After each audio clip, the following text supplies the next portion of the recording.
Howdy, I'm Jolo, and I'll be your host for today. Welcome to Isang Mahal, Texas A&M PhilSA's celebration of Filipino American History Month. So the whole reason for celebrating this month is to commemorate the landing of the very first Filipino Americans in what is now Morro Bay, California. These Manila men, as they were called, arrived on the shores of America for the very first time on October 18, 1587, riding on Spanish trading ships. As the Manila galleon voyages continued through the centuries, Filipinos would secretly leave these ships in order to create a new life for themselves by forming settlements in America, the most notable of which being St. Malo in modern-day Louisiana.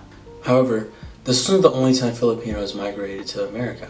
After the Filipino American War, the U.S. began employing Filipinos as a cheap labor source in the sugar plantations of Hawaii and the West Coast, as early as 1904. Sadly, the growing population of Filipino workers were met with racism, as the people were discriminated against for supposedly taking the jobs and women of the American people. As a result, the Tidings-McDuffie Act was passed by Congress in 1934, promising independence to the Philippines while also heavily restricting Filipino migration to the U.S. Despite the U.S. promising independence, that wasn't actually granted until after World War II, when President Roosevelt signed the United States Armed Forces in the Far East, or USAFFE. This enlisted 250,000 Filipinos into the war, promising each person who enlisted military benefits and citizenship for their dedication to America. This helped the U.S. win the war overwhelmingly, and the Philippines was finally granted independence from America. The expansion of Filipinos into the U.S. Armed Forces and the migration of Filipino women who married American Army men created a new era of immigration. Additionally, the Immigration Act of 1965 allowed Filipinos to come to America at a much higher rate. This made the Fil-Am population increase from just under 50,000 in the 1930s to almost 1 million by the 1980s. Today, there are now over 4 million Filipino Americans in our country, and Fil-Ams make up the third largest ethnic group in California. Lastly,